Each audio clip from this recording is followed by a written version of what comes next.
What you see here is a lighthouse standing in the middle of the sea. Of course, that lighthouse wasn't built in the water, it was built on dry land at the southernmost point of all of India. And that's how it remained until one day in December 2004, when a magnitude 9 earthquake struck the floor of the Indian Ocean, triggering the deadliest tsunami in history, and causing the coast of this island to sink several meters in an instant. The sea swallowed up the land, and the lighthouse remained there, just like its island, alone, forgotten, and surrounded by water. Welcome to Great Nicobar, the forgotten island that could be a major geopolitical asset for India, an asset so significant that it could challenge the status quo of the entire region. Great Nicobar is larger than Singapore or Ibiza. We're talking about 921 square kilometers of tropical rainforest, and yet almost no one lives there. What's more, it's located closer to Thailand, Malaysia, and Indonesia than to its own country. To get there from the mainland, you need a flight, followed by a 30-hour ferry ride. We're talking about an island so forgotten that no Indian Prime Minister has set foot on it since Indira Gandhi did so in 1984. That's more than 40 years ago. It's an island that doesn't even have a proper census. New Delhi merely estimates, roughly, that fewer than 10,000 people live there. A corner of the world forgotten for decades, but whose significance has now changed radically. India advances $9 billion. Great Nicobar plan amid focus on global trade routes. Government clears new 13,000 crore rupees. Great Nicobar Airport. The new airport will be built at Chingan near Galathea Bay and is expected to serve both civilian and military aviation requirements. Narendra Modi's government has approved plans to transform this jungle into one of the largest engineering projects in all of Asia, as well as the new airport. The plan includes the construction of a megaport capable of handling up to 16 million containers a year, a power plant, and a new city built from the ground up for 350,000 people. That's nearly 40 times the island's current population. The island is expected to welcome 1 million tourists a year. The project proposal even mentions skyscrapers and Disneyland-style theme parks, all in the middle of nowhere, on one of the most isolated islands on the entire planet. And let's face it, yes, we all know how these things go. Without digging too deep here on VisualPolitik, we recently discussed the fiasco that Saudi Arabia's Vision 2030 mega projects are turning out to be. But beyond that, the important question is this: why would a poor country like India suddenly focus all of its attention and devote its energy to a remote, forgotten island? And why on earth are we discussing this issue here on VisualPolitik? Well, the answer lies 74 kilometers east of this enclave, and it has to do with China's greatest strategic obsession. The fact is that exactly 74 kilometers away lies one of the most important shipping lanes on the planet, the Strait of Malacca. How India uses remote island to show strength against China. At the edge of the Indian Ocean, the far-flung Great Nicobar Island is being turned into a strategic hub that New Delhi hopes will shape trade routes and boost its military reach. In other words, India has set its sights on the critical point of the world's most important trade route, the one connecting Middle Eastern oil to the factories of East Asia. This route carries a large portion of the industrial output from China, South Korea, Japan, and Southeast Asia. At its narrowest point, the Strait of Malacca, near Singapore, is just 2.5 kilometers wide, and nearly a third of all global trade passes through that bottleneck. VisualPolitik community, we've been talking about the Strait of Hormuz for months. The mines in the water, the missiles, and the trapped oil tankers made us realize just how fragile it is to depend on a strait that you don't fully control. Well, the Strait of Malacca could be what we saw with the Strait of Hormuz, multiplied several times over. Without this strait, the energy supply for China and much of Asia is at risk. So is the export of many goods. Narendra Modi knows this, which is why he's betting everything on developing an uninhabited island in the middle of the ocean as a strategic choke point. But is the world's largest manufacturing hub really at the mercy of a channel in the middle of the Indian Ocean? What interests is New Delhi really hiding behind this project? We'll pay close attention to everything we're about to tell you. But first, if you're interested in the world of investing, if you want to learn how to manage your savings, protect yourself against inflation, and figure out how to make money beyond your day job, I've got some news for you. At Visual Factory, we've created the Visual Factory Club, a newsletter where every week we send out free content focused on essential financial education, the ABC of what everyone should know to understand the stock market, financial markets in general, investment platforms, how to assess investment opportunities, and which markets may have more or less potential. Because of course, if you want to invest your money so you're not at the mercy of your country's economic instability, you at least need to understand the basics of the financial world. In the Visual Factory Club, you'll learn all of this completely free of charge. Through the link below and this QR code, you can sign up for the club and start receiving the upcoming editions. What's more, when you sign up, you'll receive a dossier where I explain, in a clear and simple way, the most essential investment concepts. What multiples or the PE ratio are, what indices are, ETFs, derivatives, funds, EPS, you get the idea. After that, every week you'll receive additional materials and market analysis to help you stay informed about what's going on. And by the way, the sooner you sign up, the better. Since we send each episode of the series by email and every edition is unique, if you're not subscribed, you might miss some of them and you won't be able to access them later. But with that said, let's get into the video. Have you ever heard of the Malacca dilemma? This concept wasn't invented by some Pentagon hawk. It was coined by Chinese President Hu Jintao in 2003. In doing so, China's leader named, in his own words, his country's greatest weakness, and he wasn't exaggerating. About 80% of the oil China imports comes through the Strait of Malacca, and 2/3 of its trade passes through this very same strait. To put that into perspective, according to the Observer Research Foundation, in 2024, China imported $390 billion worth of energy. Of that total, $312 billion had to pass through the Strait of Malacca. And here's the really striking part. Of all the oil that flows through the strait, China accounts for 48% of it. In other words, almost half of the crude oil passing through the Strait of Malacca goes to one single country. That's an astonishing figure. But it also tells us that there would be many other victims, and that the $312 billion we just mentioned pales in comparison to the total figure. With that in mind, let's focus on China.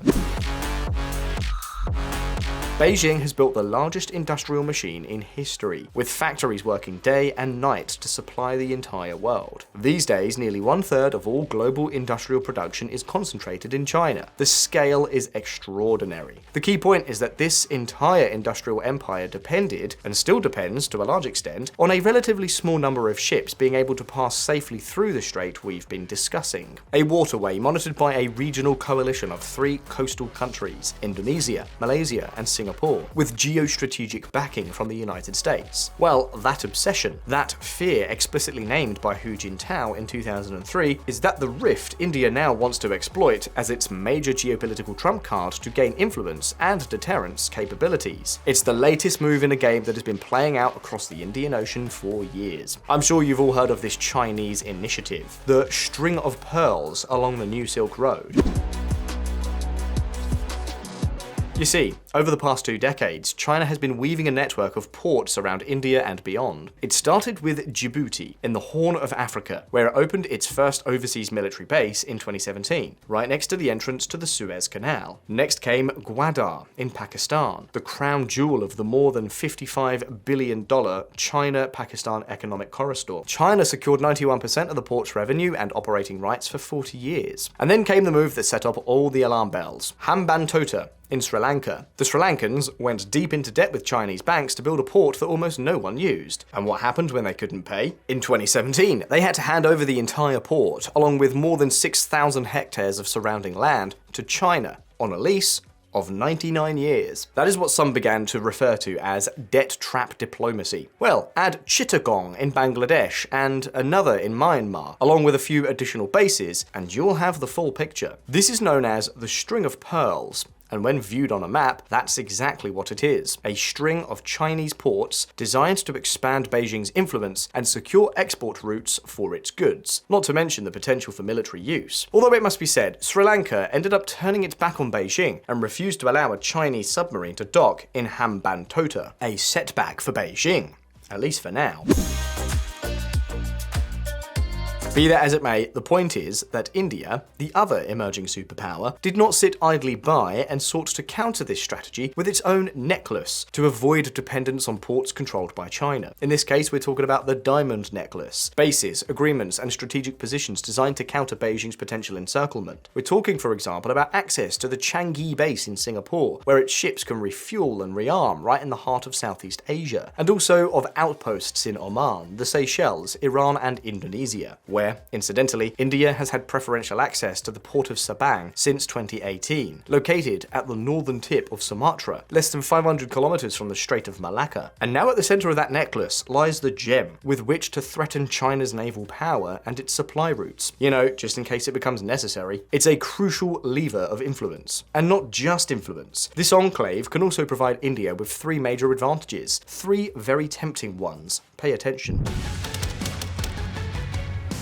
The first of these three additional advantages is that, purely due to geography, the entire Andaman and Nicobar archipelago grants India some 600,000 square kilometers of exclusive economic zone. That accounts for 1/3 of India's total exclusive economic zone. Fishing, natural gas, seabed minerals. India isn't just reclaiming a tiny island. With it, it aims to lay claim to the riches of half an ocean, and it's doing so in the exact spot where it hurts Beijing the most. The second advantage stems from a curious problem India faces. It's the world's 5th largest economy, yet it handles 75% of its maritime cargo through foreign ports. In other words, it pays Singapore, Colombo, or Klang to handle its containers. A giant port on Great Nicobar would allow it to keep that business at home. The government estimates savings of between $200 million and $220 million a year. Not to mention, of course, the increase this would mean in terms of autonomy and national security. And the third advantage New Delhi is seeking is strategic influence. India transports more than 90% of its trade by sea. It is a deeply maritime nation, and the Strait of Malacca is the gateway to all its trade relations with the East, with China, Japan, South Korea, and all of Southeast Asia. That's where industrial products, electronics, the active ingredients for its medicines, and the coal that powers its power plants come in. And that's also the route through which its exports are sent to the major economic powers of Asia. So it's no longer just that India wants to have a lever of influence, as we saw before, it also wants to ensure, at all costs, that this strait does not close. And as part of this strategy, it has also already established a unique entity, the Andaman and Nicobar Command. It's the only joint command of the three armed forces, the Army, the Navy, and Air Force, in all of India, located right at the entrance to the Strait of Malacca. Its spearhead is a small naval airbase called INS Bars, on Great Nicobar Island, located, as we saw earlier, just 74 kilometers from the strait. From there, India can monitor everything that enters and exits, and, if necessary, take action. It enhances India's capabilities in the maritime domain, whether for surveillance, monitoring shipping traffic, or potential naval operations. Great Nicobar Island has been discussed as a permanent forward base for military power projection. So now you surely understand why this enclave has suddenly become so important in New Delhi's plans. But let's get back to the competition with China. Can control of the Strait of Malacca really be such a powerful lever of influence? If Beijing has been aware of this threat for 20 years, hasn't it taken steps to address it? Well, no. No, the reality is that it hasn't succeeded. China has had more than 20 years, has invested tens of billions of dollars, and has mobilized a huge amount of resources to end this dependence. But do you know how much it has managed to reduce that dependence in 2 decades? Well, practically zero. For example, in 2010, it depended on that strait for about 80% of its oil supply, and today, well, it's still at 80%. 20 years of massive projects only to end up exactly where it started. How is this possible? Because every plan B has backfired. And remember, we're talking about a string of monumental failures here. The first was Gwadar in Pakistan. The idea looked wonderful on paper, to turn that port on the Arabian Sea into China's grand back door to the Indian Ocean. Ships would arrive there with oil and goods, and from Gwadar, everything would be transported by road, rail, or pipeline to Western China. Goodbye Malacca. Goodbye to the bottleneck. The problem? Gwadar is in Balochistan, a region plagued by a separatist insurgency that has been specifically targeting the Chinese for years. Convoys, engineers, facilities. The result? For years, the Grand Port meant to free China from the Malacca dilemma barely received 20 ships in its best years. In short, China didn't build a backdoor to the Indian Ocean. It built a door that no one ever uses. A disaster.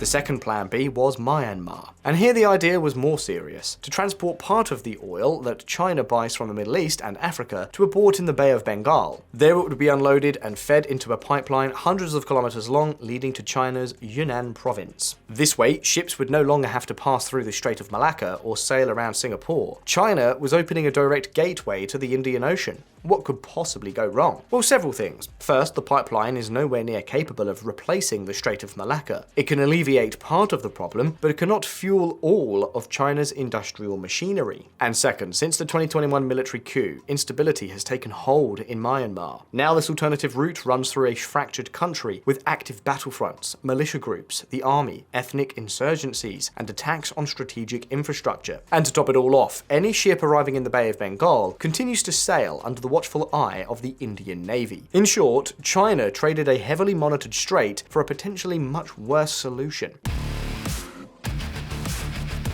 The question is, why not use the most obvious option? If the Strait of Malacca is dangerous, just go around Indonesia to the south and enter through another strait. It sounds easy, but like any alternative to a crucial strait, it isn't. The alternatives are called the Sunda and Lombok Straits, and both are much worse. The Sunda Strait is narrow, shallow, riddled with hazards, and has an active volcano right next to it, Krakatoa's sun. Large oil tankers simply prefer to avoid it. Lombok is more navigable, yes, but it forces a detour of nearly 3,000 kilometers, which, besides adding more fuel, adds about 4.5 days to the voyage. And to make matters worse, those straits don't solve the underlying problem either. They're still in waters patrolled by the United States and its allies. China could take the detour. It would be more expensive, slower, and wouldn't improve its situation. It would change the front door, but the problem is that the house would still belong to the neighbour. What does this mean? That 20 years later, the trap remains open for Beijing, and now New Delhi isn't even bothering to hide it.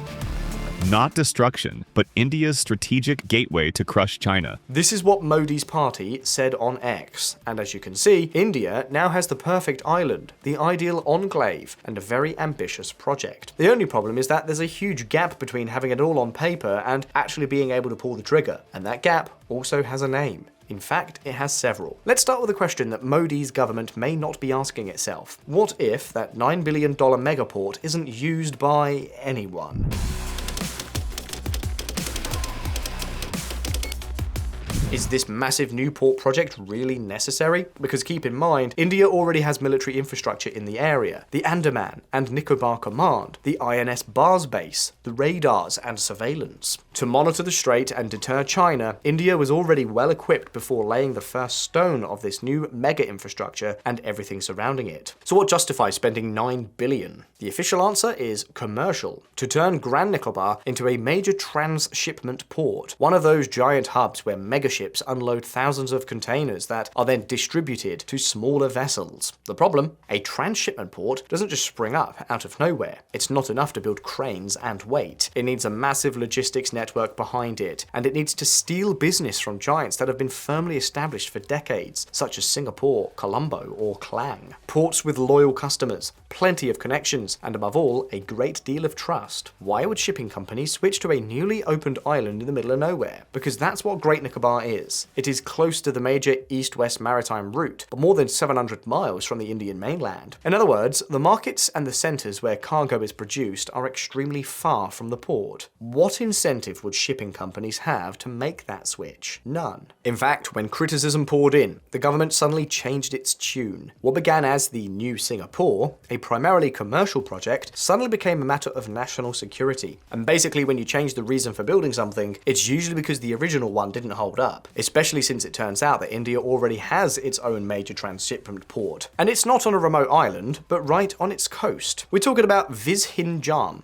in Kerala, which opened in 25. And where did they build it? Just 10 nautical miles from the major east-west shipping lane, with a natural draft of 20 meters, capable of accommodating even the world's largest container ship. It is designed specifically to steal traffic from Singapore, Colombo, and even Dubai. But the thing is, distance isn't the only problem with this remote island we're telling you about. Take a look.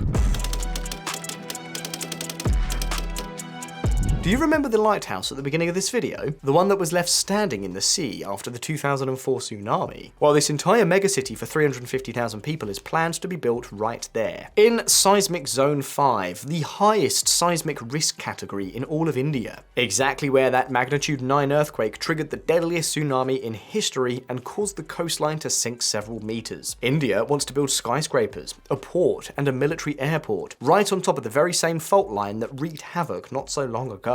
This means the project is essentially being built with a geological time bomb beneath its foundations. And on top of that, there's the full environmental cost that's already fueling the opposition's campaign against Narendra Modi's government. Rahul Gandhi goes scuba diving in the Nicobar Islands, claiming PM Modi's project will destroy 1.5 crore trees. Granted, that's a highly exaggerated figure from the opposition, but it's true that to build all this, nearly 1 million trees would have to be cut down in a virgin rainforest, home to such unique species as the leatherback turtle. And there's even a human factor to consider. The Shompen live in that forest, about 300 people, nomads, hunter-gatherers, 2/3 of whom have no contact with the outside world. They are one of the most isolated tribes remaining on the planet, with no immune defenses against our diseases. To give you an idea, 39 genocide experts from 13 countries wrote to the Indian government, warning that the project would be a death sentence for the Shompen, something practically equivalent to the international crime of genocide. Because a project of this scale would quite simply wipe this tribe off the map. That's why it's no coincidence that the project has faced a flood of lawsuits and strong political opposition within India itself. But even if the government were to ignore all these warnings, we'd still end up facing another problem. And now for the perfect party pooper. He's neither an activist nor a journalist. He's one of their own. Shekhar Sinha, a former Indian Navy officer, an admiral who, when asked about the idea of strangling China, instead of puffing out his chest, shoots it down with a statement of overwhelming common sense. The Strait of Hormuz belongs to Iran and Oman. Likewise, the Strait of Malacca belongs to Indonesia. The passage goes through Indonesia, and peace in these waters is equally important to India's economy in the first place. VisualPolitik community, the reality is that China can monitor the strait from its island, yes. But first of all, the strait is the sovereign waters of 3 countries, Indonesia, Malaysia, and Singapore. Furthermore, choking off the Strait of Malacca would be like cutting off a pipeline that also supplies your own home. In a nutshell, setting up a blockade is easy, maintaining it is the hard part. The Chinese Navy already has more than 370 combat vessels and is on track to reach 435. The Indian Navy, at best, will reach 170 in the coming years. That's a significant difference. It seems the Modi government has embarked on a massive project under the pretext of increasing its deterrence capability. They would achieve that, but the cost would be anything but cheap. Some may think this is just another one of those absurd political mega projects, but there are also analysts who see it as the spearhead of India's new ambition. The question is Great Nicobar a masterstroke by New Delhi or an extremely expensive bluff? Leave your thoughts below in the comments and let's start the discussion. And if you want to understand what's really happening in the markets and learn how to manage your money with more confidence, join the Visual Factory Club. It's completely free and the link is in the description. And very importantly, if you like this video, give it a like and subscribe to VisualPolitik if you haven't already. As always, thanks for being there. All the best, I'll see you next time.